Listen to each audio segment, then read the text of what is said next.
سہام اور انشرا کی منگنی پورا 1 ماہ رہی، اور اس 1 ماہ میں ان دونوں کا وہ دھواں دھار عشق چلا کہ کیا کہیں۔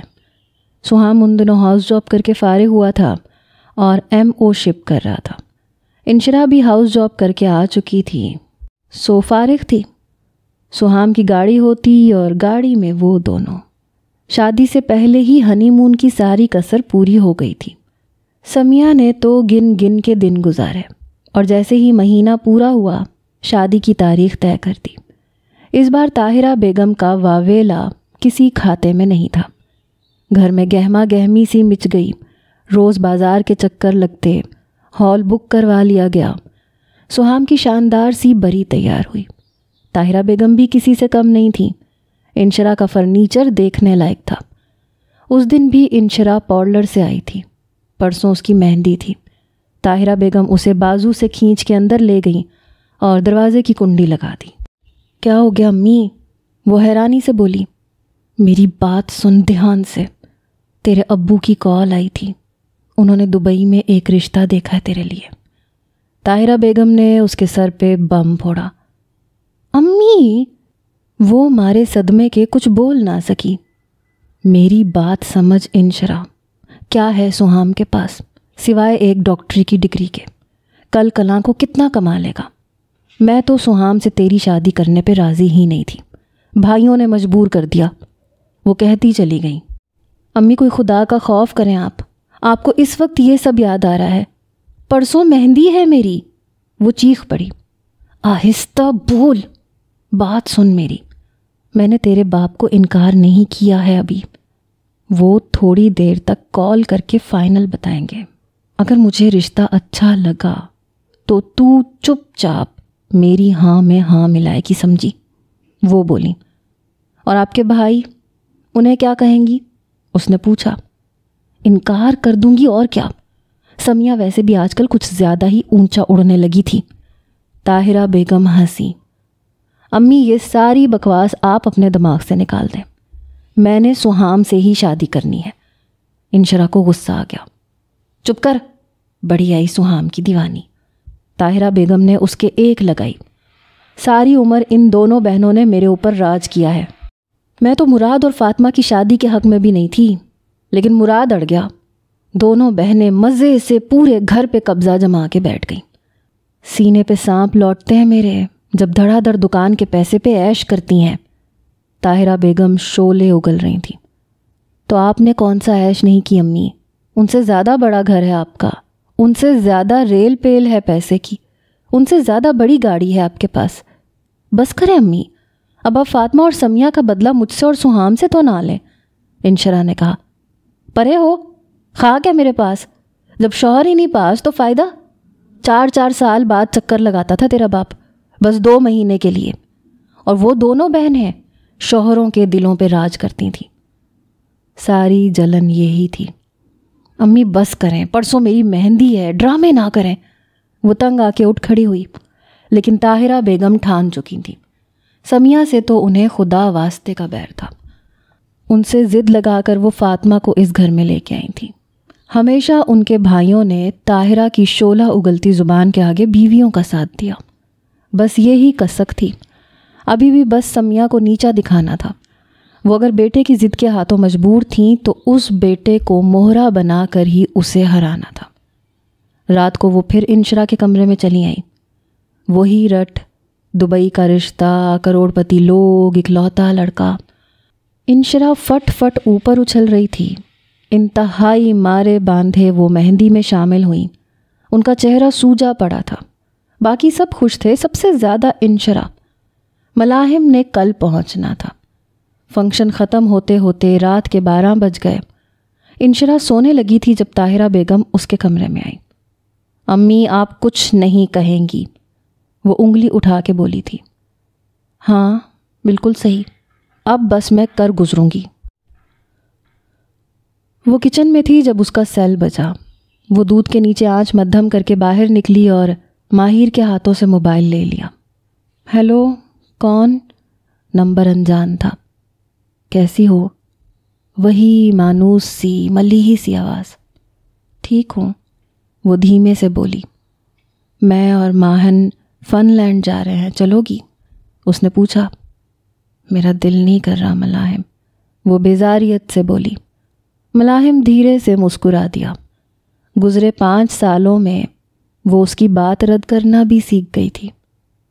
میرے کہنے پہ بھی نہیں چلو گی، یہ اس کا آخری پتہ تھا۔ ملاحم، وہ بے بس سی ہو گئی۔ بچوں کی آؤٹنگ ہو جائے گی ساریہ، سعدیہ آپی کے بچوں کو بھی لے چلتے ہیں۔ ملاحم نے اس کی مشکل آسان کی۔ آ جاؤ پھر، وہ بادل نخواستہ بولی۔ بس 10 منٹ، اور واقعی 10 منٹ بعد وہ اس کے گھر کے سامنے تھا۔ وہاں پہنچ کر اسے ساریہ کے دائیں بائیں صرف 4 عدد بچے ہی نہیں، ہادیہ اور حاشر بھی کھڑے نظر آئے۔ ہائے ملاحم بھائی، ہم بھی تو دیکھیں کہ جھنڈے والی گاڑی میں بیٹھنا کیسا لگتا ہے۔ وہ دونوں بچوں سے پہلے اندر تھے۔ ساریہ کے لیے فرنٹ سیٹ کا دروازہ کھولتے ہوئے وہ مسکرا دیا تھا۔ ماہن اس کی گود میں ہی بیٹھا تھا۔ اسے مجھے دے دو، ڈرائیو کیسے کرو گے؟ ساریہ نے اسے گاڑی سٹارٹ کرتے دیکھا تو پوچھا۔ میں پچھلے 3 سال سے ایسے ہی گاڑی چلا رہا ہوں۔ اس نے ماہن کے دونوں ننھے ننھے ہاتھ سٹیئرنگ پہ رکھے۔ ساریہ نے سر جھکا لیا۔ وہاں پہنچ کے بچے ہادیہ اور حاشر کے ذمے تھے۔ ظاہر ہے اب ان کے آنے کا کوئی تو مصرف ہوتا۔ ماہن اور ماہر تو ایک دوسرے کا ہاتھ تھامے کرن ارجن بن چکے تھے۔ منسا ہادیہ کی گود میں تھی۔ سعدیہ کے دونوں بیٹے خود کو کسی باس سے کم نہیں سمجھ رہے تھے۔ آدھا پونا گھنٹہ بچوں کے پیچھے پھرنے کے بعد ساریہ ایک بینچ پہ بیٹھ گئی۔ یہ لو، ملاحم سب کو آئس کریم دے کے آیا تھا۔ ملاحم، مجھے سچ میں نہیں کھانی، وہ بولی۔ کیوں؟ It's your favourite flavour, I remember. 5 سال کافی ہوتے ہیں بندے کی پسند ناپسند بدلنے میں، ساریہ نے کہا۔ آئس کریم کا فلیور بھی، وہ اچھمبے سے بولا۔ ساریہ نے جھلا کے اس کی طرف دیکھا۔ اس نے ایک بار پھر کپ ساریہ کی طرف بڑھا دیا۔ ساریہ نے بادل نخواستہ کپ اس کے ہاتھوں سے لے لیا۔ ساریہ، وہ اس کے برابر میں بیٹھتے ہوئے دھیرے سے بولا۔ ایک بات پوچھوں؟ ساریہ نے اس بات میں سر ہلا دیا۔ مجھے کیوں نہیں بتایا؟ ملاحم نے پوچھا۔ کیا؟ سہام اور انشرا کی شادی کا۔ سہام نے صرف اس سے شادی کی تھی ملاحم، مجھے طلاق نہیں دی تھی۔ ساریہ حد سے زیادہ تلخ ہو چکی تھی، اور اگر بالفرض دے بھی دیتا تب بھی میں تمہیں کیوں بتاتی؟ اور بتا کے کیا کہتی؟ کہ ملاحم سعد اب واپس آ جاؤ اور آ کے مجھے اپنا لو۔ اب آ جاؤ کہ مجھ سے جس کی جو غرض منسوب تھی وہ پوری ہو گئی ہے۔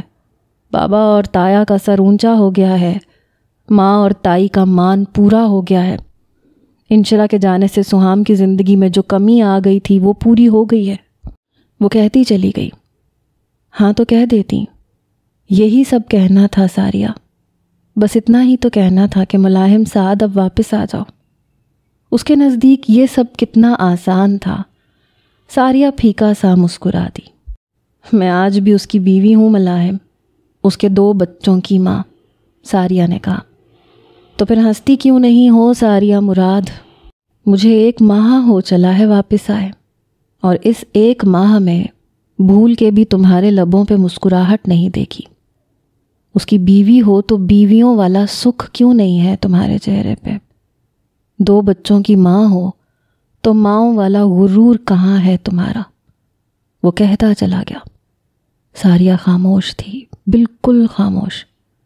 یاد کرو ساریہ، کیا وعدہ کیا تھا میں نے تم سے؟ اس نے پوچھا۔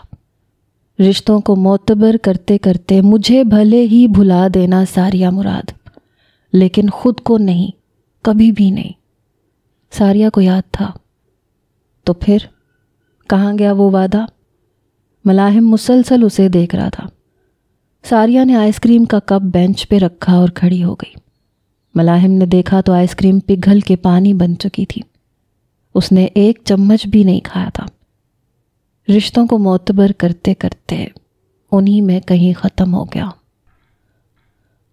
صبح تقریباً 6 بجے کا وقت تھا جب انشرا کے کمرے کا دروازہ بجا۔ وہ بیچاری رات 12 بجے کی سوئی اتنی صبح کیسے اٹھ جاتی؟ اٹھتے اٹھتے بھی 10-15 منٹ لگ گئے۔ دروازہ کھولا تو سامنے طاہرہ بیگم کھڑی تھیں۔ کب سے دروازہ بجا رہی ہوں، بہری ہے کیا؟ وہ تڑخ کے بولی۔ کیا ہو گیا؟ انسرا کو نیند چڑھی پڑی تھی۔ چل میرے ساتھ، تیرے ابو آ رہے ہیں دبئی سے، انہیں لینے جانا ہے۔ طاہرہ بیگم نے اس کا ہاتھ پکڑا۔ ابو اس وقت؟ انہوں نے تو آنا ہی نہیں تھا۔ انشرا طاہرہ بیگم کے ساتھ ساتھ گھسٹتی جا رہی تھی۔ اب آ رہے ہیں تو کیا روک دوں؟ چل انہیں لے کے آئیں ایئرپورٹ سے۔ گاڑی دروازے پہ تیار کھڑی تھی۔ لیکن امی اتنی ایمرجنسی میں سب ٹھیک تو ہے۔ انشرا کو طاہرہ بیگم کی بات قطعی ہضم نہیں ہو رہی تھی۔ انشرا چپ کر جا۔ طاہرہ کو اس پر رات سے شدید غصہ تھا۔ وہ بادل نخواستہ چپ ہو گئی۔ امی، کچھ دیر بعد اس نے دوبارہ انہیں پکارا۔ کیا ہے اب؟ وہ اسے پھاڑ کھانے کو دوڑی۔ امی پلیز، یہ آپ کا کوئی نیا ڈرامہ تو نہیں ہے نا؟ اس نے کہا۔ انشرا میں تیری ماں ہوں، سمجھی؟ دشمن نہیں ہوں، وہ تعصب سے بولی۔ انشرا بس انہیں دیکھ کے رہ گئی۔ ایئرپورٹ آ گیا تھا۔ گاڑی سے نیچے اترتے ہی طاہرہ بیگم نے اس کا ہاتھ پکڑ لیا۔ اس کا موبائل بھی کمرے میں ہی پڑا رہ گیا تھا۔ وہ اسے ساتھ لیے اندر چلی آئی۔ امی وزٹنگ ایریا تو پیچھے ہے، ابو یہاں سے گزریں گے، اس نے کہا، لیکن طاہرہ بیگم اس کی سنی انسنی کرتی چلی گئی۔ کچھ ہی لمحوں کے بعد انشرا کو ادراک ہو گیا کہ کچھ تو غلط تھا۔ امی، وہ ایک دم رک گئی۔ ابو نہیں آ رہے نا؟ وہ چیخی۔ نہیں، تو دبئی جا رہی ہے۔ طاہرہ بیگم نے زبردستی اسے سیکیورٹی سیکشن میں دھکیل دیا۔ ہر جگہ وہ اس کا سایہ بنی ہوئی تھی۔ امی کوئی خدا کا خوف کریں، کوئی ماں ایسا کرتی ہے بھلا؟ آج میری بارات ہے۔ امی آپ کو اپنے بھائیوں کی عزت کا بھی کوئی احساس نہیں ہے۔ انشرا ان کے ہاتھ کی گرفت سے اپنی کلائی چھڑوا نہیں پا رہی تھی۔ چپ کر جا، بھائیوں نے ساری عمر مجھے جتنی عزت دی ہے وہ بھی مجھے پتا ہے، طاہرہ نے کہا۔ امی، انشرا رو پڑی۔ میں اور سہام ایک دوسرے سے پیار کرتے ہیں، پلیز امی۔ اس کے آنسوؤں کا بھی کوئی اثر نہ تھا۔ فلائٹ ٹیک آف کے لیے بالکل تیار تھی۔ طاہرہ بیگم رات کو ہی اس کی ریزرویشن کروا چکی تھی۔ امی، وہ مسلسل رو رہی تھی۔ چلی جا۔ طاہرہ بیگم پتھر ہو گئیں۔ ان کا بس نہیں چل رہا تھا، اسے جہاز میں گھسا کے آتی۔ فلائٹ ٹیک آف کی آخری اناؤنسمنٹ ہوئی۔ طاہرہ بیگم نے ہاتھ کے اشارے سے اسے اندر جانے کا کہا۔ وہ مسلسل روتی ہوئی آگے بڑھ گئی۔ جب تک جہاز اڑ نہیں گیا، طاہرہ بیگم وہیں رکی رہی۔ جب نظروں سے اوجھل ہو گیا تو شوہر کو کال ملائی۔ وہ آ رہی ہے انشرا کے ابو۔ وہ جہاز سے اترتے ہی ادھر ادھر بھاگنے کی کوشش کرے گی، بس اسے قابو کر لینا۔ کم از کم 2 ماہ وہ واپس نہ آئے، چاہے لے جا کے گھر میں کہیں بند کر دے، دھیان رکھنا۔ وہ واپسی کے لیے مڑ گئی۔ وقفے وقفے سے شوہر کو کال کرتی رہیں۔ ایک دفعہ وہ صحیح سلامت دبئی اپنے باپ کے ہاتھوں تک پہنچ جاتی تو پھر وہ جا کے بھائیوں کے سر پہ بم پھوڑتی۔ تقریباً 9 بجے انہیں ایاز صاحب کی کال آ گئی۔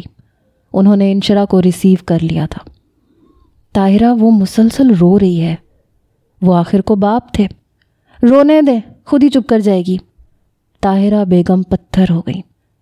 اگر یہ تماشا نہ بھی ہوتا تو کیا تھا طاہرہ؟ بھائیوں سے اتنی ہی پرخاش تھی تو انشرا کا رشتہ ہی نہ دیتی، اور اگر دے دیا تھا تو اپنا ظرف بڑا کر لیتی۔ ایاز صاحب نے تعصب سے کہتے ہوئے کال کاٹ دی تھی۔ طاہرہ بیگم اسی وقت بھائیوں کے گھر آ گئی۔ وہاں ناشتے کا سیشن چل رہا تھا۔ سبھی خوش تھے، بہت خوش۔ آئیں پھپھو، ناشتہ کر لیں۔ سب سے پہلے سہام کی نظر ان پہ پڑی۔ فرہاد، تیرے سے ایک ضروری بات کرنی ہے۔ ان کا لہجہ سب کو چونکا گیا۔ کہیں آپا؟ فرہاد صاحب کھڑے ہو گئے۔ الگ ہو کے میری بات سن لے، طاہرہ بیگم نے کہا۔ آپا، اگر کوئی خیر کی خبر ہے تو اکیلے میں سن لیتا ہوں، لیکن اگر کوئی قیامت لانی ہے تو یہیں لے آئیں۔ وہ بھی آخر کو سگے بھائی تھے ان کے۔ طاہرہ بیگم نے ایک لمبا سانس بھرا۔ پرسوں انشرا کے ابو کی کال آئی تھی۔ انہوں نے انشرا کا رشتہ دبئی میں اپنے ایک دوست کے بیٹے سے طے کر دیا ہے، اور انشرا آج صبح دبئی چلی گئی ہے۔ وہ قیامت لے ہی آئیں۔ فرحات صاحب نے ایک دم آنکھیں بند کی۔ کیا مطلب؟ ایسے کیسے وہ دبئی چلی گئی پھپھو؟ رات تک تو وہ بہت خوش تھی۔ سہام کو تو جیسے یقین ہی نہیں آ رہا تھا۔ اچھا تو کیا باپ کا کہا ٹال دیتی؟ اور تجھ سے رشتہ ہی تو طے ہوا تھا اس کا، کون سا نکاح ہو گیا تھا؟ طاہرہ نے کہا۔ میں خود ایاز سے بات کرتا ہوں۔ ایسے کیسے اس نے بارات سے 3 دن پہلے رشتہ توڑ دیا؟ مراد صاحب ایک دم اٹھے۔ کر لو بھائی کر لو۔ طاہرہ کرسی کھینچ کے وہیں بیٹھ گئی۔ مراد صاحب تب کے ایاز کو کالز کرنا شروع ہوئے۔ دن کے 12 بج گئے لیکن انہوں نے کال ریسیو نہیں کی۔ What's app of line, imo of line. بس کریں مراد، اتنا تو پتہ چل ہی گیا ہے کہ ملی بھگت ہے۔ فاطمہ نے ان کے کان میں سرگوشی کی۔ فرحات صاحب ہاتھوں میں سر گرائے ہوئے تھے۔ آپا یہ اچھا نہیں کیا آپ نے۔ سمیہ کی بس ہوئی تھی۔ اے لو، میں نے کیا کیا ہے؟ انشرا کے باپ کی مرضی، اس کا خون ہے، اس کی اولاد، وہ جو چاہے فیصلہ لے۔ طاہرہ بیگم نے ہاتھ نچایا۔ آپا، فرحات صاحب ان کے قدموں میں آ کے بیٹھ گئے۔ کس چیز کا بدلہ لے رہی ہیں آپ ہم سے؟ سہام کی بارات ہے آج، اکلوتا بیٹا ہے وہ میرا، پورے شہر کو کارڈ بانٹے ہیں، پورے محلے کو پتہ ہے، سارے رشتہ دار آئے بیٹھے ہیں، کچھ تو خیال کریں۔ فرحات صاحب کہتے چلے گئے۔ طاہرہ بیگم کے روم روم میں سکون اترا۔ ہاں یہی تو چاہتی تھی وہ۔ آپ اگر میری کوئی بات بری لگی ہے تو میں معافی مانگتی ہوں آپ سے۔ یوں نہ کریں، مجھے پتہ ہے آپ نے انشرا کو کہیں نہیں بھیجا، پلیز آپا اسے بلائیں۔ سمیہ رو پڑی۔ میں جا رہی ہوں فرحات، میری زبان پہ تو اعتبار ہی نہیں ہے تم لوگوں کو۔ وہ ہاتھ جھاڑ کے چل دی، لبوں پہ خفیف سی مسکراہٹ کھیل رہی تھی۔ سمیہ نے آنسو صاف کرتے ہوئے گھڑی کی طرف دیکھا۔ 12 بج رہے تھے۔ ہال کی بکنگ 12 سے 4 بجے کی تھی۔ فرحاد، مہمان ہال جانا شروع ہو گئے ہوں گے، انہوں نے دھیرے سے کہا۔ کیا کروں میں؟ وہ ڈھے سے گئے۔ سہام دیوار سے ٹیک لگائے کھڑا تھا۔ کس کس کو انکار کروں، کس کس کو کہوں کہ واپس چلے جائیں، کس کس کا سامنا کروں؟ وہ ٹوٹتے جا رہے تھے۔ سعدیہ نے انہیں تھام رکھا تھا۔ سمیہ دھیمے سے اٹھیں، فاطمہ اور مراد کی طرف آئیں۔ اپنا دوپٹہ پکڑا اور جھولی بنا کے فاطمہ کے آگے پھیلا دیا۔ مراد صاحب ہک دک رہ گئے۔ فاطمہ، میری عزت، میرے شوہر کی عزت، میرے جوان بیٹے کی عزت۔ وہ رو پڑیں۔ فاطمہ ایک دم تڑپ گئی۔ سہام ابھی تک بت بنا کھڑا تھا۔ بس لمحہ لگا تھا، فاطمہ نے خود سے 7-8 قدم پہ کھڑی ساریہ کا بازو پکڑا اور سمیہ کے آگے کر دیا۔ آپ کی عزت میری عزت۔ انہوں نے سمیہ کو گلے سے لگا لیا۔ ساریہ بس دم بخود کھڑی تھی۔ یہ کیا ہو گیا؟ تبھی اس کے ہاتھ میں پکڑا موبائل وائبریٹ ہوا۔ اس نے دھیمے سے اسکرین کی طرف دیکھا۔ ملاحم کا ٹیکسٹ تھا۔ I will be close to my heart in 5 minutes۔ 5 minute میں اپنے دل کے پاس ہوں گا۔ وہ آج اندرون لاہور وزٹ پہ تھا۔ خلاف معمول آج ماہن اس کے ساتھ نہیں تھا۔ سعدیہ اور فاطمہ کے بے حد اصرار پہ وہ اسے ان کے پاس چھوڑ گیا تھا۔ دن کا 1 بج رہا تھا جب اسے سہام کی کال آئی۔ کہاں ہے ملاحم؟ اس نے پوچھا۔ وزٹ پہ تھا، گھر جانے لگا ہوں۔ وہ گاڑی میں بیٹھتے ہوئے بولا، یار تجھ سے ایک بات ڈسکس کرنی تھی، کہاں ملے گا؟ سہام نے کہا، ابھی آ سکتا ہے تو گھر آ جا، شام میں ایک میٹنگ ہے میری۔ ملاحم نے کہا، اوکے میں آتا ہوں۔ سہام نے کال کاٹ دی۔ ملاحم کھٹک گیا۔ گھر پہنچ کے ابھی اس نے شاور لیا ہی تھا کہ سہام کی گاڑی کا ہارن سنائی دیا۔ وہ بالوں کو تولیے سے رگڑتا ہوا نیچے آ گیا۔ کیسا ہے دوست؟ سہام اس سے گلے ملا۔ فائن، بیٹھ۔ ملاحم نے صوفے کی طرف اشارہ کرتے ہوئے کہا۔ فریج سے کوک کے 2 ٹن نکال لیے۔ خیر ہے؟ اس نے ایک ٹن سہام کی طرف بڑھاتے ہوئے پوچھا۔ نہیں، سہام نے گھونٹ بھرا۔ کیا ہوا ہے؟ ملاحم اس کے سامنے بیٹھ گیا۔ ساریہ مجھ سے ناراض ہو کے آ گئی ہے. 4 ماہ ہو گئے ہیں. سہام نے کہا. کیوں؟ ملاحم، اس نے ان 5 سالوں میں کبھی مجھ سے کسی چیز کا شکوہ نہیں کیا، کبھی میری کسی بات کو رد نہیں کیا. اس کے ہوتے مجھے ہمیشہ ہر چیز A1 ہو کے ملی. 5 سال اس نے میرے ساتھ یوں گزارے جیسے وہ میرے ساتھ بہت خوش ہے. لیکن ملاحم نے اس کی بات کاٹ دی. تجھے کیسے لگا سہام کہ وہ ان 5 سالوں میں بہت خوش تھی؟ کیونکہ وہ مجھ سے کبھی نہیں لڑی، کبھی غصے سے بات بھی نہیں کی. ملاحم یار، 5 سالوں میں کبھی بھی مجھے ایسے نہیں لگا کہ اسے میری کوئی بات بری لگی ہو. اور اب صرف غیر ذمہ دار کہہ دیا تو اسے برا لگ گیا. سہام پریشان ہوا پڑا تھا. اور تو نے اس سے کبھی پوچھا بھی نہیں کہ اسے غصہ کیوں نہیں آتا، وہ کبھی ہائپر کیوں نہیں ہوتی؟ 3 بچوں کو پورا دن سنبھالتے ہوئے بھی وہ تیری ہر چیز A1 کیسے کر دیتی ہے؟ ملاحم کہتا چلا گیا. نہیں، کیونکہ مجھے لگا یہ اس کی فطرت ہے. وہ تو شروع سے ایسی ہی تھی نا ملاحم، دھیمی سی، ٹھنڈی سی، پرسکون سی. سہام نے کہا. سہام یار، تو کس مٹی کا بنا ہے؟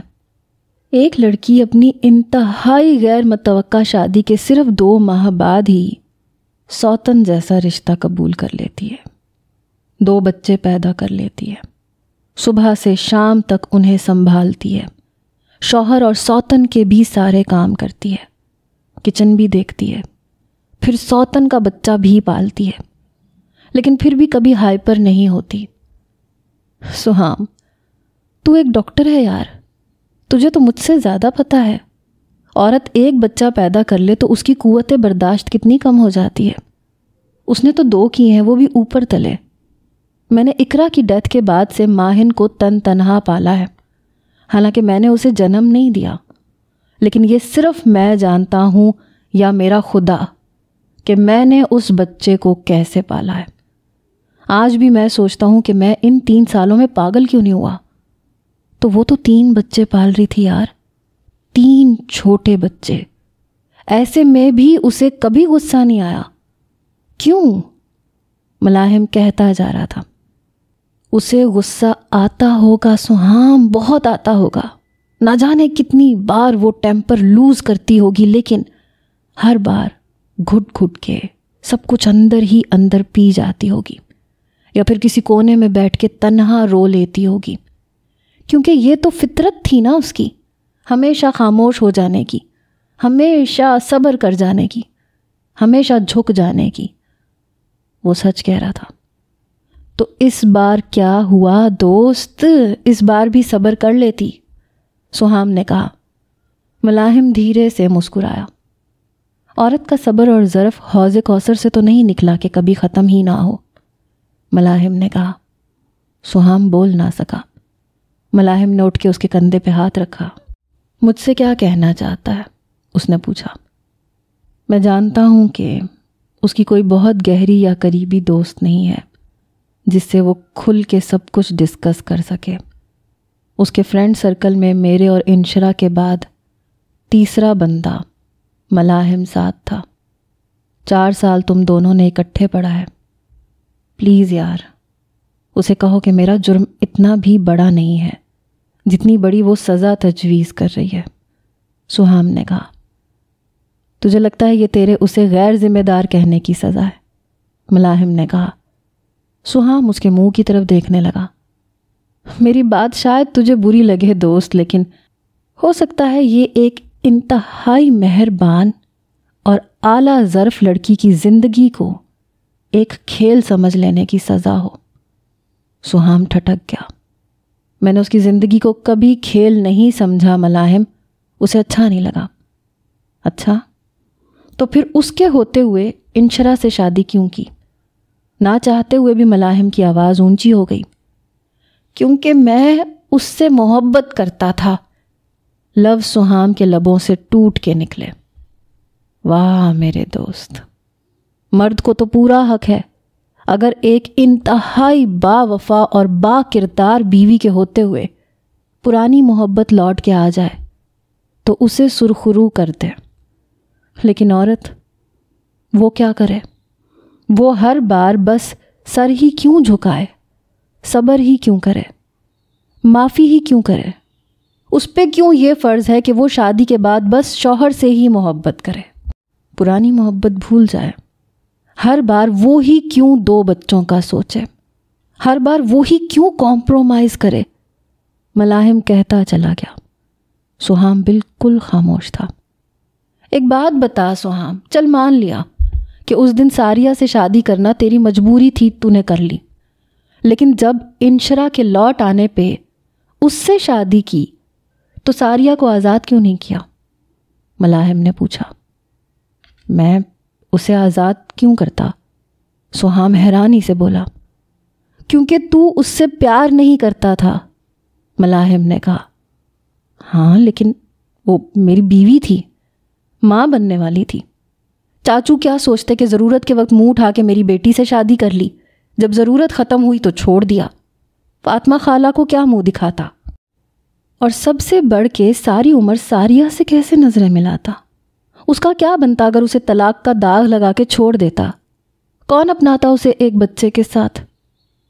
سہام شاید سچا تھا، اور میں اس بات پہ حیران ہوں سہام کہ اس چچا کی بیٹی پہ سوتن لا کے تو ان سے نظریں ملا پاتا ہے۔ ملاحم تنزیہ سا ہنسا تھا۔ سہام چپ رہ گیا۔ یہی تو ہم مردوں کی ڈپلومیسی ہے یار، ہم کبھی بھی خود کو دوراہے پہ کھڑا نہیں کرتے، کبھی بھی خود کو اس نہج پہ نہیں جانے دیتے جہاں ہمیں 2 میں سے ایک کو چننا پڑے۔ ہمیشہ عورت یہ فیصلہ کرتی ہے، ہمیشہ عورت ہی دوراہے پہ کھڑی ہوتی ہے۔ ہم ہمیشہ اپنی سائڈ محفوظ کرتے ہیں اور چننے کا اختیار عورت کو دے دیتے ہیں۔ انشرا چلی گئی تو ساریہ سے شادی کر لی، وہ پلٹ آئی تو محبت زندہ باد کہہ کے اسے بھی سر آنکھوں پہ بٹھا لیا۔ حالانکہ تو 2 میں سے ایک کو چن سکتا تھا سہام، تو بیوی اور محبت میں سے کسی ایک کو چن سکتا تھا، لیکن تو نے نہیں چنا۔ تیری جگہ ساریہ ہوتی تو تجھ سمیت پورا خاندان اسے دوراہے پہ کھڑا کر دیتا۔ اور المیہ یہ ہے کہ عورت اپنے شوہر اور محبت میں سے ہمیشہ شوہر کو ہی چنتی ہے، بھلے وہ اس پہ سوتن ہی کیوں نہ بٹھا چکا ہو۔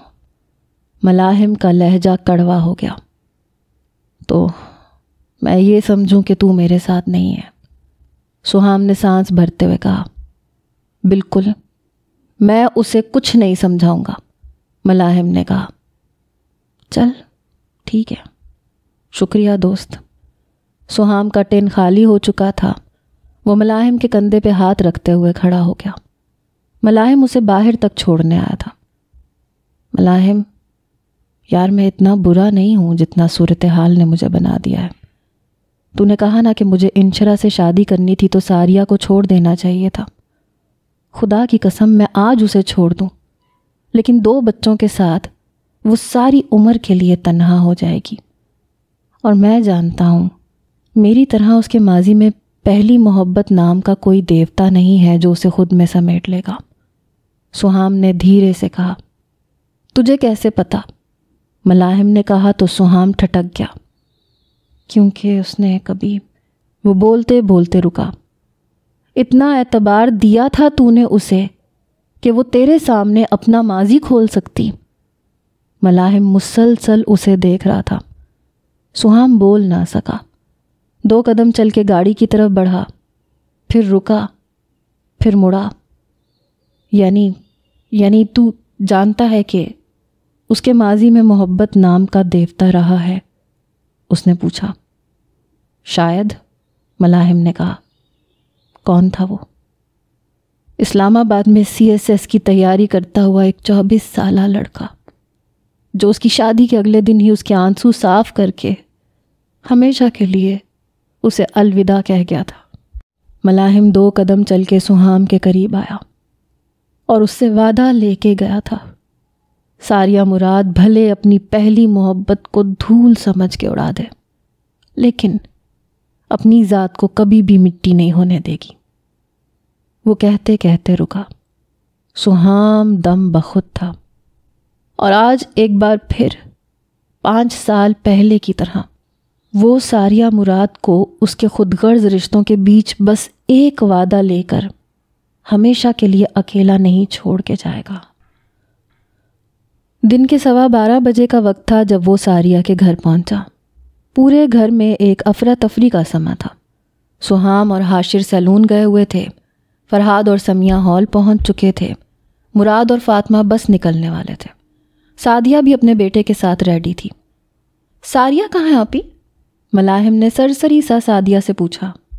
پارلر گئی ہے، وہ اپنے دوپٹے میں الجھی ہوئی تھی۔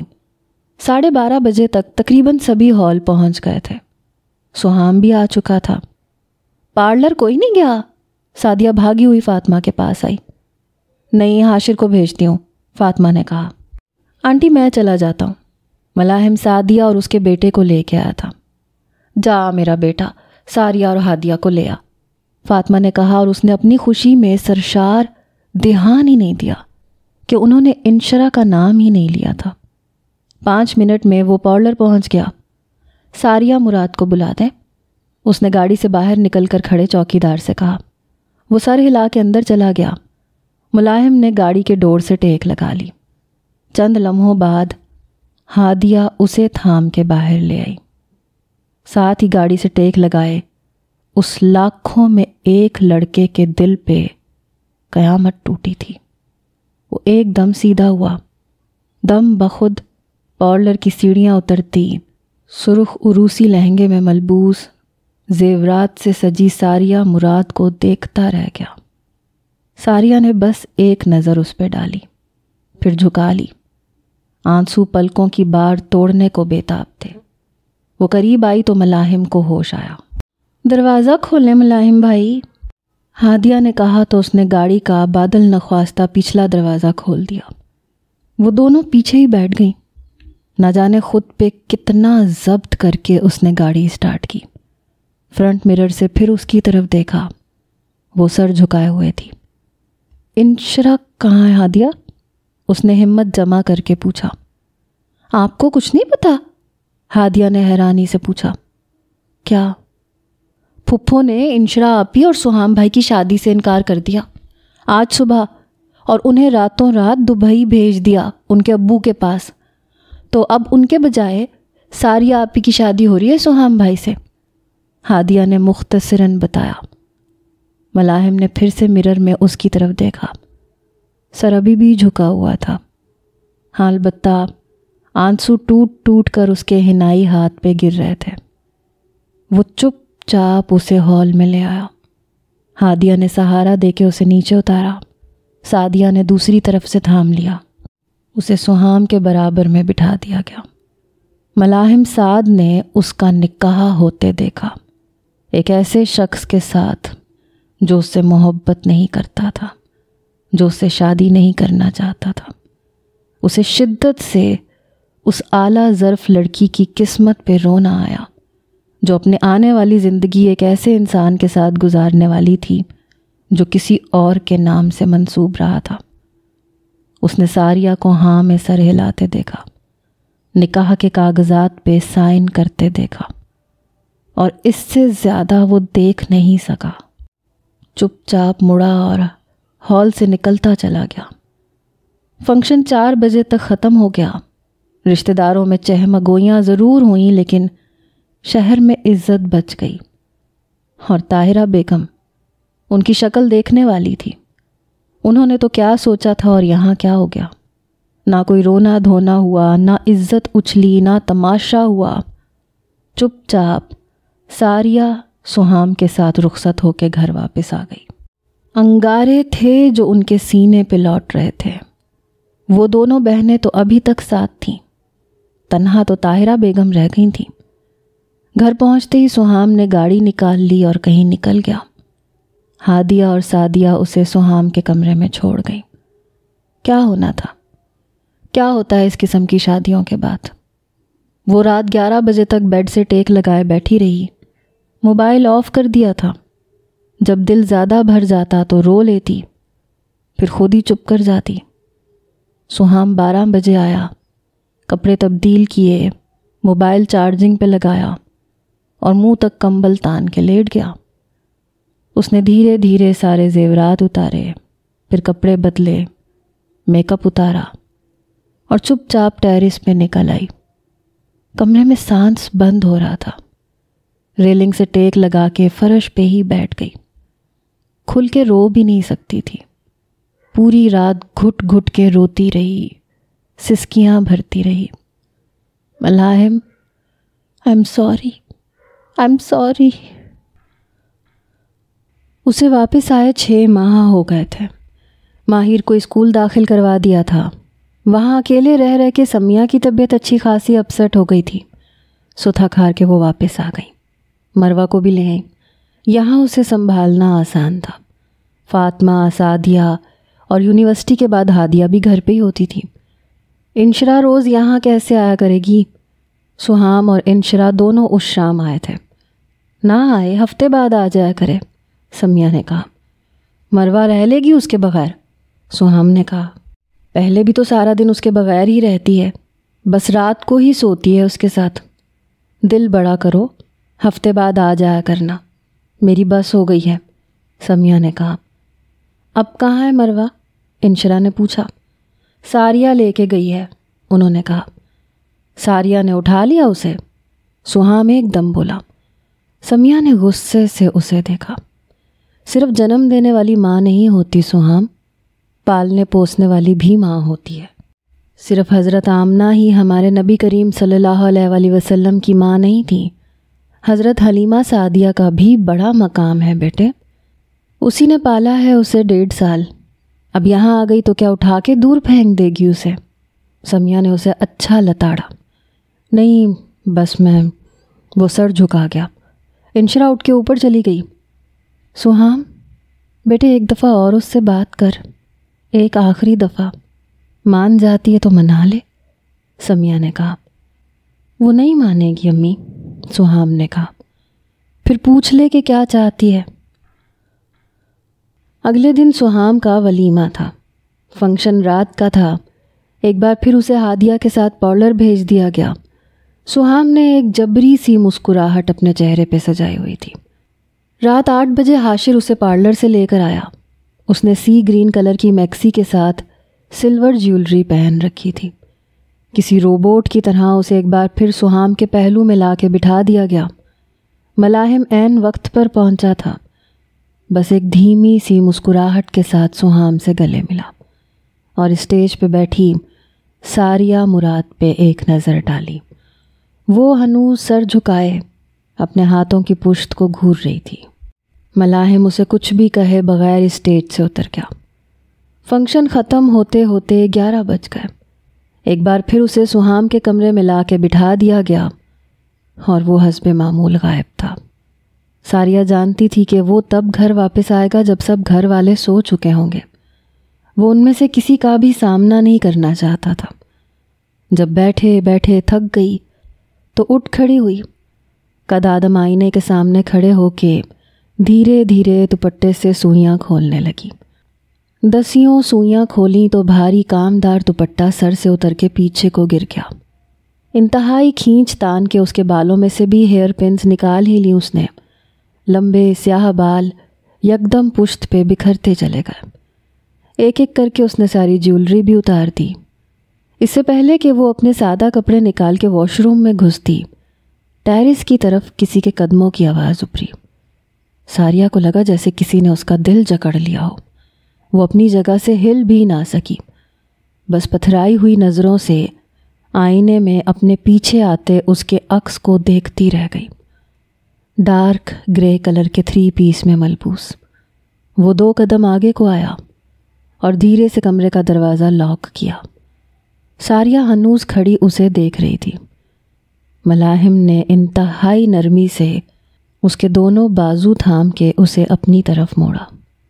بھاری کامدار میکسی جس کا دوپٹہ اس کے قدموں میں گرا پڑا تھا، چہرے پہ ہم رنگ سا میک اپ اور انتہائی خوبصورت گہری سیاہ جھیلیں جو مسلسل اسے ڈوب جانے کی دعوت دے رہی تھیں۔ کمر پہ بکھرے بال جن کی کئی ایک آوارہ لٹیں اس کے چاند چہرے کو چھو رہی تھیں۔ ملاحم کوشش کے باوجود نظریں نہ ہٹا سکا۔ اس کا یہ روپ تو جب بھی سوچا تھا اپنے لیے ہی سوچا تھا. جب سے لفظ محبت پڑھا تھا تب سے ہمیشہ یوں ہی اس کے روبرو ہونے کا سوچا تھا. ہمیشہ یہی سوچا تھا کہ جب وہ اپنی پوری زندگی میں صرف ایک بار پورے دل سے تیار ہوگی تو اس کے سامنے کھڑے ہونے کا اختیار صرف ملاحم سعد کو ہوگا.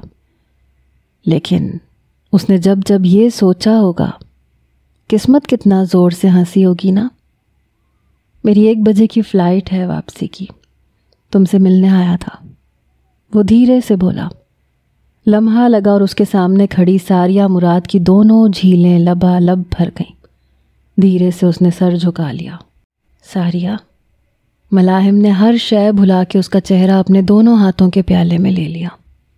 ایک چیز ہوتی ہے محبت، وہ ہم دونوں کے اختیار میں تھی. لیکن ایک اور چیز ہوتی ہے مقدر، جس پہ ہم دونوں کا کوئی اختیار نہیں تھا.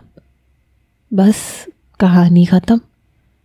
اس کے کہتے ہی ساریہ کی آنکھوں پہ بندھا ہر بند ٹوٹ گیا. آنسو روانی سے اس کے گالوں پہ بہہ نکلے. ملاحم کا دل مسلا جا رہا تھا. میں پتہ ہے کیوں آیا ہوں، تاکہ تم کھل کے رو سکو، اپنا غبار نکال سکو. کیونکہ میں جانتا ہوں کہ تم میرے بعد کسی کے بھی سامنے نہیں رو گی. بس اندھیرے میں کسی کونے خدرے میں چھپ کے گھٹتی رہو گی، سسکتی رہو گی. ملاحم کے کہنے کی دیر تھی، وہ بلک بلک کے رو پڑی. ملاحم نے دھیرے سے اپنا داہنا ہاتھ اس کی سر کی پشت پہ رکھا اور انتہائی محبت سے اس کا چہرہ اپنے سینے سے ٹکا لیا. ساریہ نے آنکھیں بند کرتے ہوئے دھیرے سے اس کا بایاں ہاتھ تھام لیا. ملاحم نے اسے چپ نہیں کروایا، رونے دیا. اس کی شرٹ آگے سے بھیگتی چلی گئی. وہ بہت نرمی سے اپنی انگلیاں اس کے بالوں میں پھیرتا رہا. کئی لمحوں بعد اس نے دھیرے سے اسے خود سے الگ کیا تھا. دونوں ہاتھوں سے اس کا چہرہ اوپر اٹھایا، بہت نرمی سے اس کا بھیگا ہوا چہرہ اپنی انگلیوں سے خشک کیا. ایک وعدہ کرو گی مجھ سے؟ ملاحم نے اس کی آنکھوں میں جھانکا. وہ بولی نہیں، بس اسے دیکھتی رہی. ملاحم دھیرے سے مسکرایا، اپنے لب اس کے سر پہ رکھ دیے. اپنے رشتوں کو سرخرو کرتے کرتے مجھے بھلے ہی بھلا دینا، لیکن خود کو مٹی نہ ہونے دینا. ہادیہ کا لاسٹ سیمسٹر تھا. حاشر کا LLB مکمل ہو گیا تھا. دونوں نے مل کر کیمپین چلائی اور نتیجے کے طور پہ دونوں کی منگنی طے ہو گئی. معمول کے مطابق فنکشن ہال میں ہی رکھا گیا تھا. اسے سبھی نے زور لگایا کہ وہ بھی ہادیہ کے ساتھ پارلر کا چکر لگایا ہے، لیکن پارلر تو دور کی بات، وہ تو سرے سے فنکشن میں جانے کے لیے ہی تیار نہیں تھی. دونوں بچوں کو تیار کر کے خود کمبل تان کے لیٹ گئی. سب نے اپنے اپنے جتن کر لیے، لیکن بے سود. نہ جانے کیسے، لیکن وہ ان 6 ماہ میں ڈھیٹ بھی ہو گئی تھی. تھک ہار کے محلے کی ایک سیانی سی عورت کو اس کے پاس چھوڑ کے باقی گھر والے ہال چلے گئے. حسب معمول ملاحم بھی انوائٹڈ تھا. سہام سے وہ معمول کے مطابق ہی ملا. ماہین ماہر کو دیکھتے ہی اس کی گود سے اتر گیا تھا. کچھ دیر تو اس کی متلاشی نظریں گوہر مقصود کو ڈھونڈتی رہیں. جب نہیں ملا تو تھک گئیں. سعدیہ آپی، ساریہ نہیں آئی؟ اس نے پوچھ ہی لیا. فاطمہ بھی قریب ہی تھی. ایک ایک نے منتیں کر لیں اس لڑکی کی، لیکن مجال ہے جو کسی کی سن لے. کیا کہیں گے مہمان کہ لڑکے کی اکلوتی بہن ہی اس کی منگنی پہ نہیں آئی. فاطمہ ستی پڑی تھی. ملاحم نے سعدیہ کی طرف دیکھا. ماہن کا خیال رکھنے کی حامی بھریں تو میں اسے لے آتا ہوں، اس نے کہا. پکا لے آؤ گے؟ سعدیہ زیادہ پر امید نہیں تھی. اس نے اس بات میں سر ہلایا. جاؤ، وہ مسکراتے ہوئے بولی. ملاحم پلٹ کے باہر نکل گیا اور 10 منٹ میں گاڑی اڑا کے ساریہ کے گھر پہنچ گیا. وہ جانتا تھا محترمہ اپنے کمرے میں ہی ہوں گی. وہ اوپر آ گیا. دروازہ کھلا ہی تھا. دھیرے سے نوک کر کے وہ اندر داخل ہوا. ساریہ نے کمبل نیچے کر کے دروازے کی طرف دیکھا. وہاں وہی تھا. اس نے دوبارہ کمبل اوڑھ لیا. ملاحم مسکراتے ہوئے بیڈ کے قریب آیا. اس کے کنارے پہ بیٹھ گیا. ماتم منا رہی ہو؟ اس نے پوچھا. میں کیوں مناؤں ماتم؟ وہ کمبل میں سے ہی بولی۔ تمہارے 5 سال جو دفن ہو گئے، ملاحم نے کہا۔ میرا مقدر، وہ بولی۔ تو مقدر پہ یوں رو رو کے صبر نہیں کرتے، اس پہ مسکرا کے شکر کیا کرتے ہیں لڑکی۔ ملاحم نے اس پہ سے کمبل کھینچا۔ ساریہ نے شکوہ کناں نظروں سے اسے دیکھا۔ چلو اٹھو چلیں، اس نے بڑے دوستانہ انداز سے کہا۔ میرا دل نہیں کر رہا ملاحم، وہ اٹھ کے بیٹھ گئی۔ میرے کہنے سے بھی نہیں چلو گی؟ اس نے پرانا پینترا آزمانا چاہا۔ تمہاری یہ ٹرک 5 سال پرانی ہو چکی ہے، ساریہ نے کہا۔ ملاحم مسکرا دیا۔ جانتا ہوں، میں خود بھی تو 5 سال پرانا ہو گیا ہوں نا۔ ملاحم کمبل پوری طرح ایک طرف کر کے کھڑا ہو گیا۔ چلو کون سے کپڑے استری کر کے دوں؟ وہ اس کی الماری کی طرف آیا۔ رہنے دو تم، سعدیہ آپی نے کر دیے ہوں گے۔ نہ جانے کیسے ساریہ کو اس کے اس انداز پہ ہنسی آ گئی۔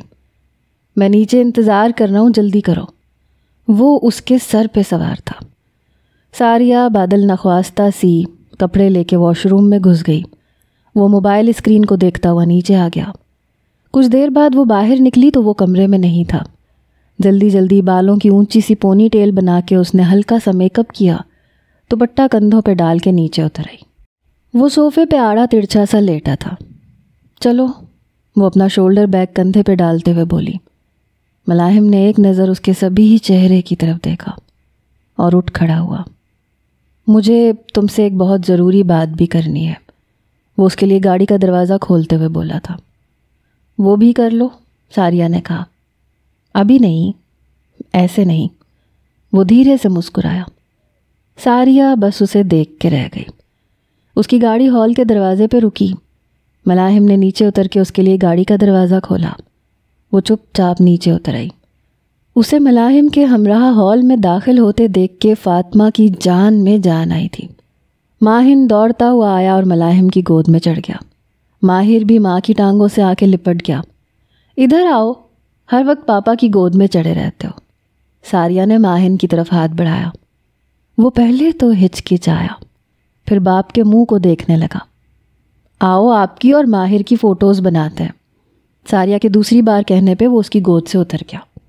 ویسے آج ایک بات تو ثابت ہو گئی، ملاحم مسکرایا تھا۔ اور وہ کیا؟ یہی کہ میری اور میرے بیٹے کی پسند بالکل ایک جیسی ہے، وہ اس کی طرف دیکھتے ہوئے بولا۔ ساریہ سر جھٹک کے آگے بڑھ گئی، لیکن اس کے لبوں پہ پھیلتی خفیف سی مسکراہٹ ملاحم سعد کی آنکھوں سے پوشیدہ نہیں رہی تھی۔ کچھ فاصلے پہ کھڑے سہام کی نظروں نے بڑی دور تک ساریہ کا پیچھا کیا تھا۔ سنو، ملاحم نے اسے پکارا۔ وہ رکی اور پلٹ کے اسے دیکھا۔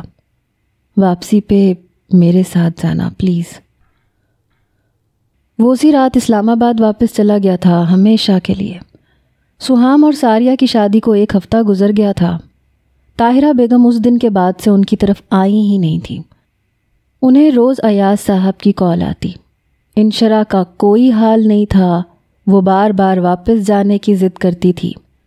طاہرہ بیگم بالکل خاموش سی ہو گئی تھیں، جیسے اب کوئی نئی چال بن رہی ہوں۔ پچھلا پینترا تو متوقع نتائج پیدا نہیں کر سکا تھا۔ سہام کو MO شپ کرتے 1 سال ہونے کو آیا تھا، سو اس نے اسپیشلائزیشن کا فیصلہ کر لیا۔ 2-3 فورن یونیورسٹیز میں اسکالرشپ کے لیے اپلائی کر رکھا تھا۔ پورا دن وہ اسی سلسلے میں خوار ہوتا رہتا تھا۔ اس دن بھی وہ ناشتے کے بعد گاڑی لے کے گھر سے نکل گیا۔ ساریہ تھوڑے بہت کام نمٹا کے کمرے میں بند ہو گئی۔ جب سے ان دونوں کا نکاح ہوا تھا، تب سے ایک دفعہ بھی بات چیت نہیں ہوئی تھی۔ وہ رات گئے آتا، کروٹ لے کے سو جاتا۔ ساریہ سارا دن کمرے میں بند رہتی اور ساری رات ٹیرس پر بیٹھ کر جاگتی رہتی۔ ساریہ آپی، آپ کو چچی بلا رہی ہیں، ہادیہ نے اس کے کمرے میں جھانک کے کہا۔ کہاں ہے؟ اس نے پوچھا۔ اپنے کمرے میں ہے، ہادیہ کہہ کے پلٹ گئی۔ وہ کچھ دیر بعد دوپٹہ لپیٹ کے نیچے فاطمہ کے کمرے میں آ گئی۔ امی بلایا تھا آپ نے؟ اس نے کہا۔ یہاں بیٹھو۔ فاطمہ نے اسے اپنے برابر میں بیٹھنے کا اشارہ کیا۔ وہ چپ چاپ بیٹھ گئی۔ دیکھ ساریہ، مجھے تجھے کچھ بھی سمجھانے کی ضرورت نہیں ہے، تو خود سمجھدار ہے، پڑھی لکھی ہے۔ تیرا اور سہام کا نکاح جس بھی صورتحال میں ہوا پر ہو گیا. تم دونوں اب میاں بیوی ہو. اس رشتے کو سرخرو کیوں نہیں کر رہا ہے؟ فاطمہ نے کہا. ساریہ ان کی بات سمجھ گئی تھی. سہام کی طرف سے کوئی پیش رفت؟ فاطمہ نے اس کی بات کاٹ دی. ساریہ بیٹے، سہام کی دلی کیفیت کا تو پتہ ہے تجھے. انشرا سے اس کی اچھی خاصی دلی وابستگی ہو گئی تھی. وہ اتنی جلدی اس کی جگہ تجھے کیسے قبول کرے؟ مشکل ہے، بہت مشکل ہے اس کے لیے. فاطمہ نے کہا. تو پھر میں کیا کروں؟ وہ الجھ کے بولی. تو اب بیوی ہے اس کی توجہ کھینچ ساریہ. اسے ماضی بھلا کے حال میں لے کے آ. وہ نہیں آتا تیری طرف تو اس کی طرف چلی جا. وہ اگر ابھی فوراً سے محبت نہیں کر پا رہا تو کر لے. تو کر سکتی ہے نا اس سے محبت. تیرا تو شوہر ہے نا، اور بیوی کے لیے اس کا شوہر ہی اس کی پہلی محبت ہوتا ہے. وہ اس کی اندرونی کیفیت سے بے نیاز اس کے دل پہ خنجر چلائے جا رہی تھی. وہ بس چپ چاپ سنتی رہی اور کیا کرتی. مزید 2 دن گزر گئے. وہ سہام کی طرف مائل ہونے کی ہمت نہ کر سکی. اس بار سمیہ نے اسے بلا لیا. وہی ساری نصیحتیں، وہی ساری باتیں. تائی امی آپ سہام سے بھی تو کہیں نا. وہ بس اتنا ہی کہہ سکی. سہام ابھی ذرا اپسیٹ ہے بچے، ٹھیک ہو جائے گا. مجھے پتہ ہے تو اسے اپنا بنا لے گی. سب گھر والوں نے ایک بار پھر سے بندوق اس کے کندھوں پہ رکھ دی. وہ بیچاری کیا کرتی؟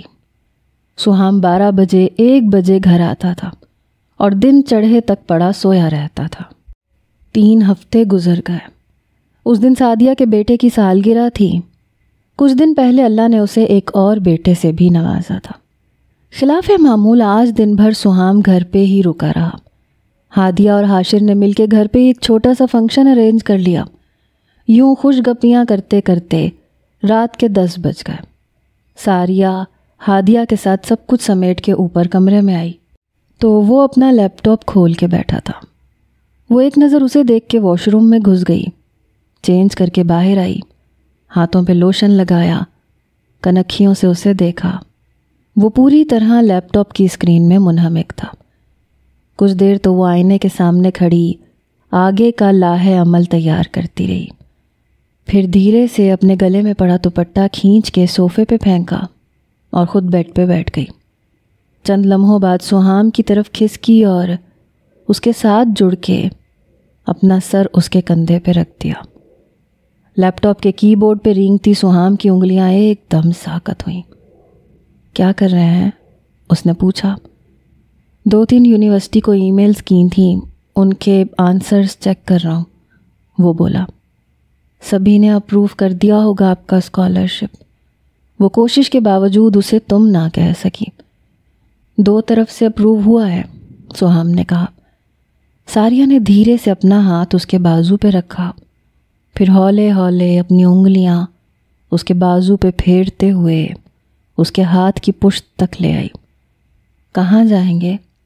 اس کی انگلیوں نے دوبارہ سے اس کے بازو پہ رینگنا شروع کر دیا اور رینگتے رینگتے اس کی شرٹ کے فرنٹ تک پہنچ گئی. آسٹریلیا. سہام کو اس کا لمس اپنے سینے پہ بخوبی محسوس ہو رہا تھا.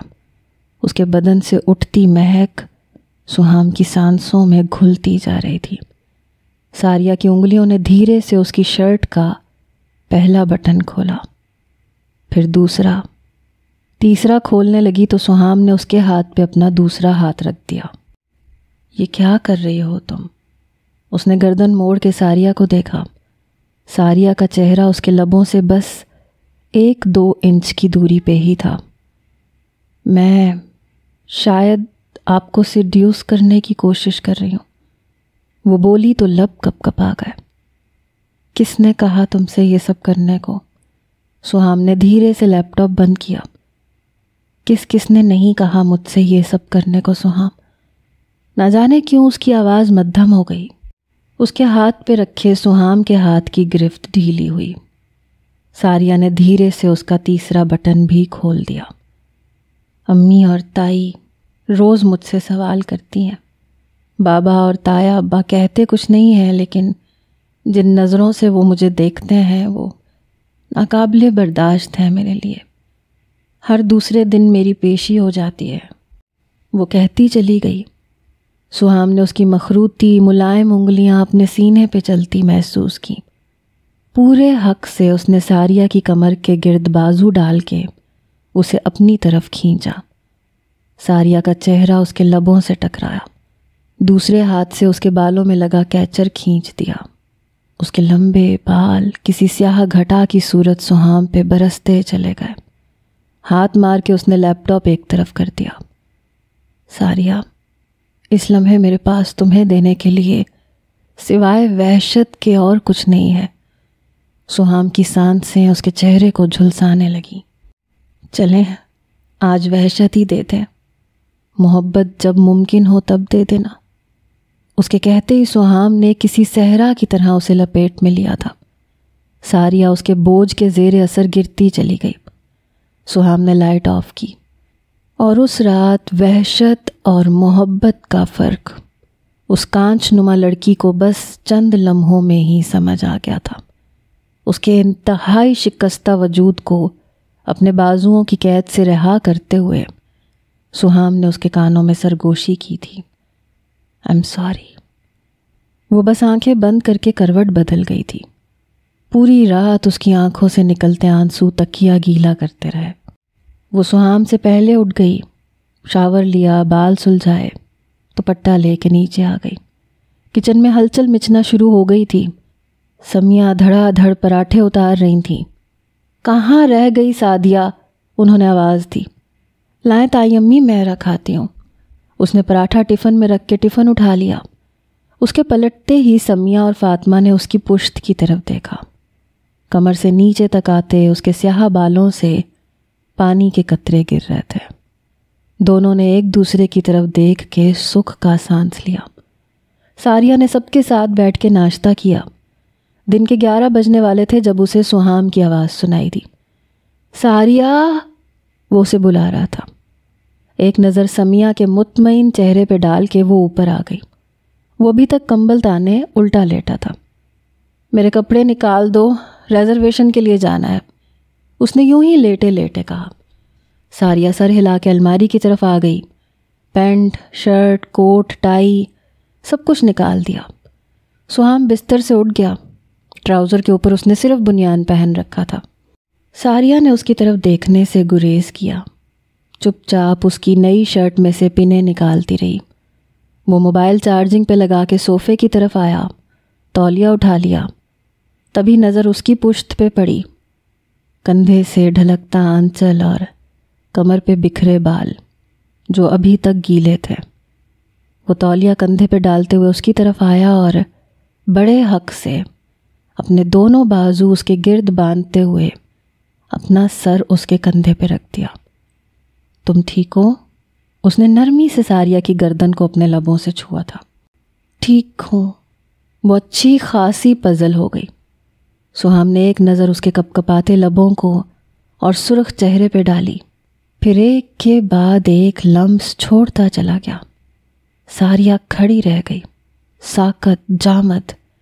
وہ لمس شاید ان دونوں کے بیچ بنے اس نئے رشتے کی پہلی شروعات تھے، پہلی خوبصورت شروعات۔ اس کے کانوں میں مدھم سی سرگوشی گھولتا وہ واش روم میں گھس گیا۔ I am sorry for last night. Function ختم ہوتے ہی کھانا سرو کر دیا گیا تھا۔ سبھی مصروف ہو گئے۔ منسا فاطمہ کی گود میں بیٹھی تھی، ماہر سعدیہ کی دائیں طرف بیٹھا تھا۔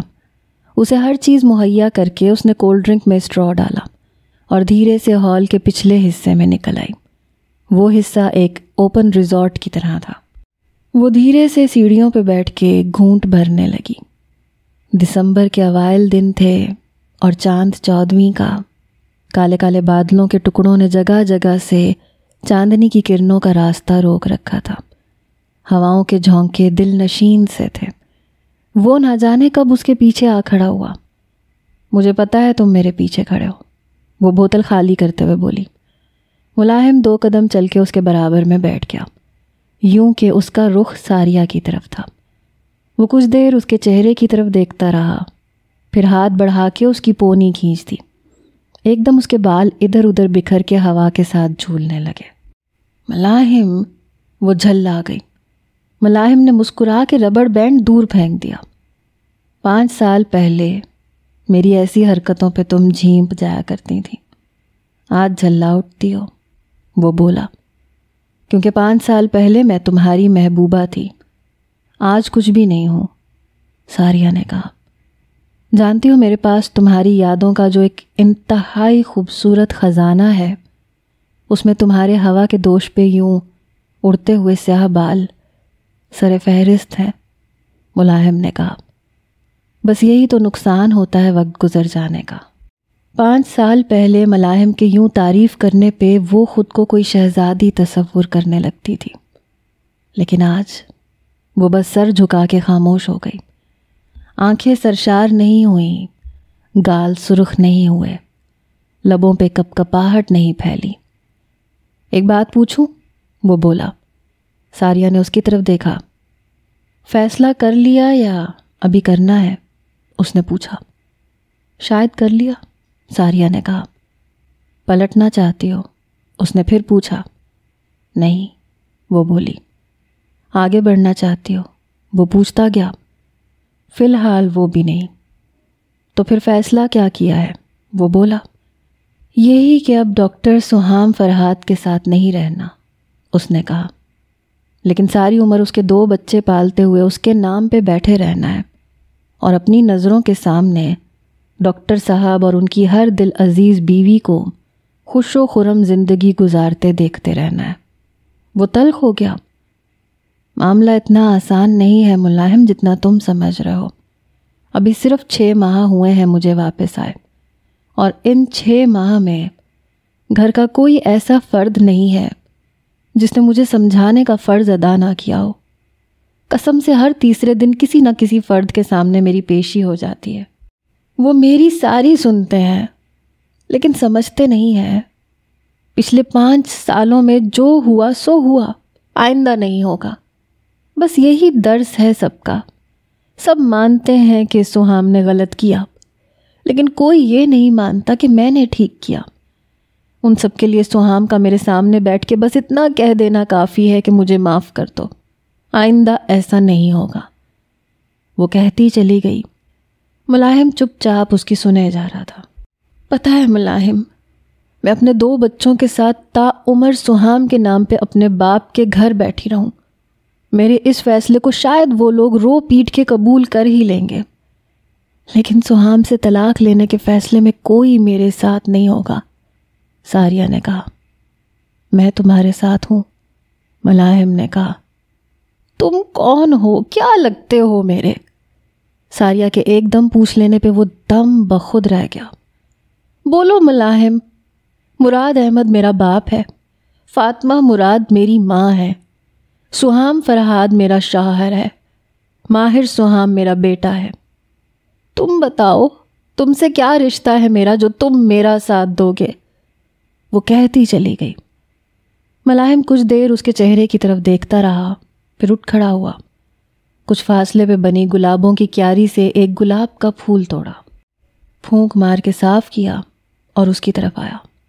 اسے 2 سیڑھیاں چھوڑ کے نیچے بیٹھا اور پھول اس کی طرف بڑھا دیا۔ I want to marry with you Sariya Murad. Do you؟ ملاحم نے پورے حق سے کہا تھا۔ ساریہ دم بخود بیٹھی رہ گئی۔ چلو، اب بن گیا میرا اور تمہارا رشتہ۔ میں وہ شخص ہوں جو اپنی آگے کی پوری زندگی تمہارے ساتھ گزارنا چاہتا ہے، تمہیں اپنانا چاہتا ہے، تم سے محبت کرتا ہے۔ ملاحم سعد قدردان ہے تمہارا، فریفتہ ہے تم پہ، عاشق ہے تمہارا۔ وہ کہتا جا رہا تھا۔ میں جانتا ہوں تمہیں فیصلہ لینے میں اتنی دقت کیوں ہو رہی ہے، کیونکہ فی الوقت تمہارے آگے صرف ایک ہی راستہ ہے، سہام سے علیحدگی۔ آج دوسرا راستہ میں دکھا رہا ہوں تمہیں، ملاحم سے شادی۔ وہ ہنوز گلاب ہتھیلی پہ رکھ کے بیٹھا تھا۔ اسے اٹھاؤ اور پھر فیصلہ کرو۔ آخر کو تھا تو وہ بھی ایک مرد نہ، اس نے بھی ساریہ مراد کو دوراہے پہ کھڑا کر ہی دیا۔ اگر آج تم نے اسے اٹھا لیا تو میں تمہارے ساتھ ہوں، چاہے جیسی بھی صورتحال کیوں نہ ہو، چاہے کوئی کچھ بھی کہے، چاہے کوئی تمہارا ساتھ نہ دے، میں دوں گا۔ میں اپنی آخری سانس تک تمہارے ساتھ ہوں، لیکن اگر نہیں اٹھاؤ گی تو واقعی ملائم ساتھ تمہارا کچھ نہیں لگتا۔ اس کا ہونا یا نہ ہونا تمہارے لیے کوئی معنی نہیں رکھتا۔ وہ کہتا جا رہا تھا، تمہیں نہیں لگتا تم یہ پھول مجھے بہت جلدی دے رہے ہو؟ اس کی آنکھوں کے گوشے نم ہو گئے۔ ملائم نے دھیرے سے ہتھیلی اس کے سامنے سے ہٹائی اور وہ پھول اپنی ایک کوٹ کی جیب میں ڈال لیا۔ یاد رکھنا، یہ پھول میرے پاس ہی ہے، جب تم کہو گی تمہیں دے دوں گا۔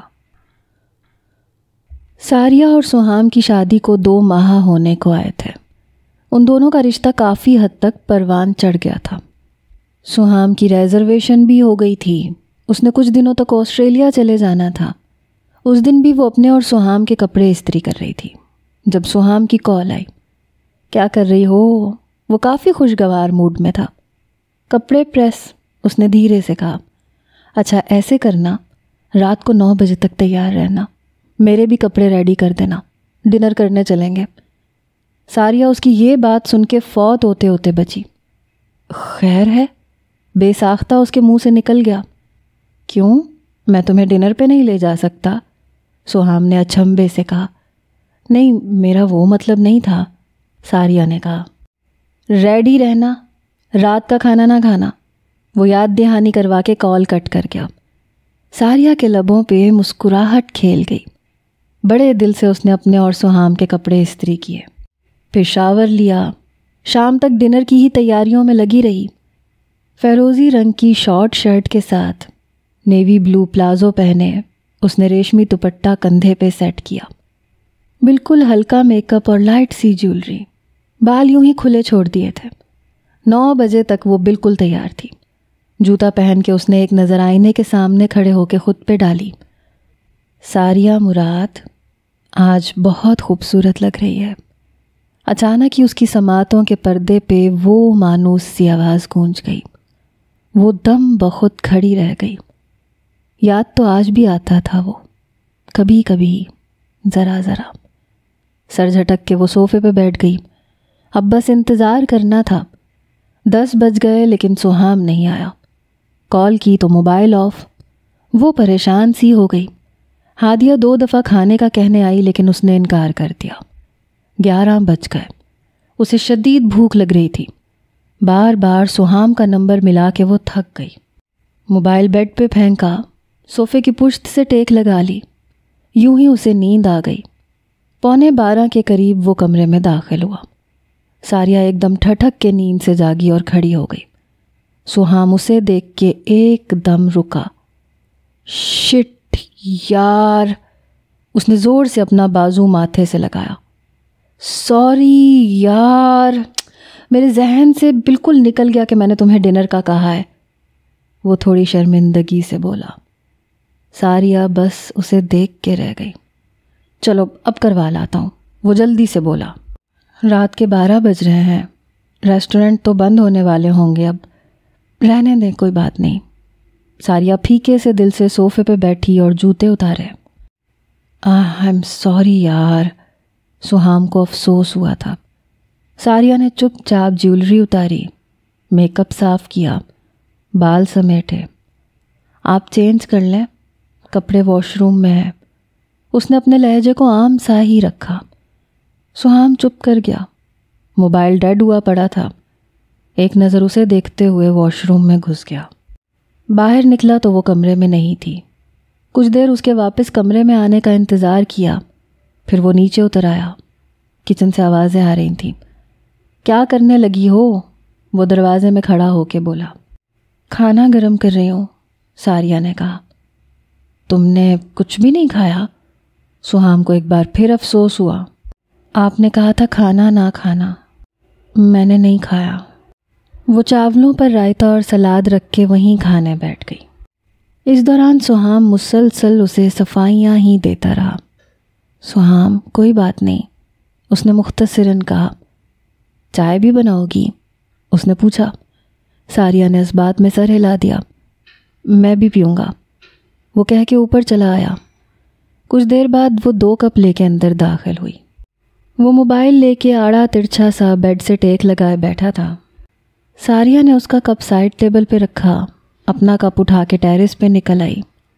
چاند پورا تھا، آسمان صاف تھا، ستارے بھرے پڑے تھے، دور دور تک شہر کی روشنیاں نظر آ رہی تھیں۔ وہ کرسی کھینچ کے ریلنگ کے ساتھ بیٹھ کے سپ لینے لگی۔ دل ایک دم بجھ سا گیا تھا۔ کیا ساری عمر یوں ہی ہوگا؟ کیا سہام ہمیشہ مجھے بھول جایا کرے گا؟ چائے ختم ہوئی، وہ اٹھ کے کھڑی ہوئی، دونوں بازو ریلنگ پہ رکھ کے چہرہ ٹکایا اور آنکھیں بند کر لیں۔ تم کب آئے؟ وہی آواز، تم نے آنکھیں کیوں کھولیں؟ اس نے ایک دم آنکھیں کھول دیں اور اس سے پہلے کہ ریلنگ سے دور ہٹتی، سہام عین اس کے پیچھے آن کھڑا ہوا۔ اس کے دونوں بازوؤں نے ساریہ کی کمر کے گرد گھیرا ڈالا اور اپنا آپ ساریہ کی پشت سے لگا کے اپنا چہرہ اس کے کندھے پہ رکھ دیا۔ ناراض ہو؟ وہ پوچھ رہا تھا۔ چلو اتنا تو خیال تھا اسے۔ نہیں، اس نے دھیرے سے کہا۔ پھر چائے میرے ساتھ بیٹھ کے کیوں نہیں پی؟ سہام کے لب دھیرے دھیرے اس کی گردن پہ رینگنے لگے۔ ساریہ نے آنکھیں بند کیں۔ گھٹن ہونے لگتی ہے کمرے میں، وہ سرگوشی میں بولی تھی۔ سہام کے لبوں نے دھیرے سے اس کی کان کی لو کو چھوا اور اس کے گرد اپنے بازوؤں کا گھیرا تنگ کرتے کرتے اسے ایک دم اوپر اٹھا لیا۔ ساریہ نے اس کی آنکھوں میں جھانکا۔ آج تھوڑی سی محبت بھی ہے میرے پاس۔ وہ اسے یوں ہی اٹھائے اندر لے آیا۔ بس تھوڑی سی؟ ساریہ کے لبوں سے شکوہ نکل گیا۔ سہام نے لائٹ آف کر کے اسے خود میں سمیٹا تھا۔ تھوڑی تھوڑی کر کے پوری کر دوں گا، پرومس۔